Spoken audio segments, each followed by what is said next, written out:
It's been a busy year for us at Nielsen. We went private, as everyone knows, last fall.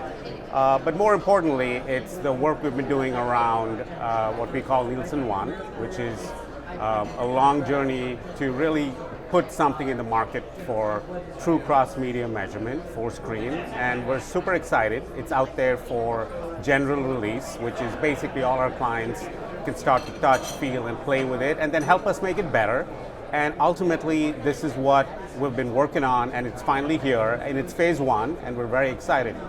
So we've been talking about cross-platform measurement for decades now. What problems does Nielsen One solve that haven't already been solved?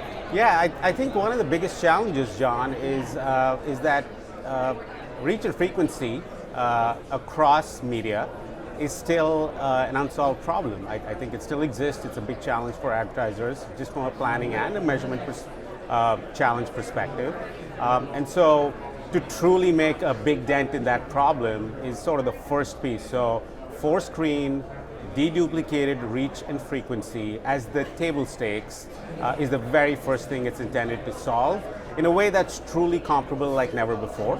And then there are other important things that needed to get layered onto them, things like outcomes or attention. But this is where we begin the journey, and then we go from here. So the ANA published its famous measurement North Star a little while ago. Indeed. Did their aspirations, as communicated in that document, play a role in shaping your thinking about Nielsen One? Absolutely. It was the first thing about the ANA North Star is it was very comprehensive. It really considered a big chunk of all the technical challenges to bringing cross-media measurement to life.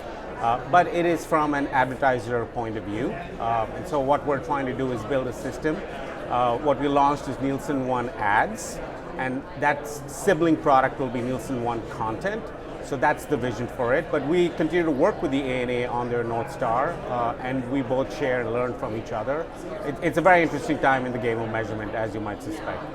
So we're heading by common consent into what many describe as a multi-currency marketplace. Tell us how you see these currencies fitting together. Are they all substitutive, or do you think they'll play very different roles in the market? Yeah, I think the first is how many of them are actually currencies is a question I think the market needs to truly answer, right?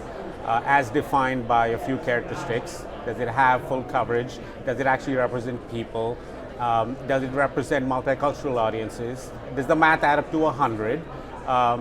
And are they audited, accredited, and are they in all of the transaction and the plumbing of the ecosystem, right? So these are all the characteristics that sort of define a currency. And the question is, how many of them actually do all of this? But separate from that, I think what's really important is the market has new needs. There's a lot of conversation around advanced audiences. Going beyond age and gender is one way to think about it.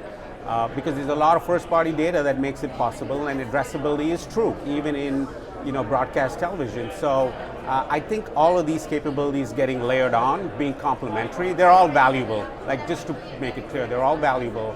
And we don't wake up thinking about a competition per se. Multiple currencies exist for different things, and so we're excited about that world too. So you mentioned reach and frequency earlier. As we think about the next couple of years, are there other pressing measurement challenges that you think we as an industry need to come together to solve? Yeah, I think the entire, everyone's working with what they call big data or first party data, depends on whichever player you ask.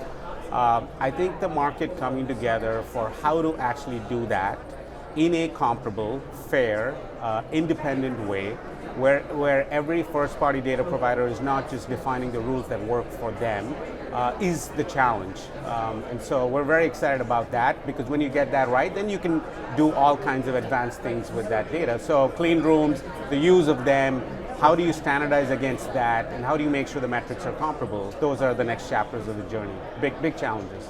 Karthik, thank you so much for sharing some thoughts with us. I appreciate it, John.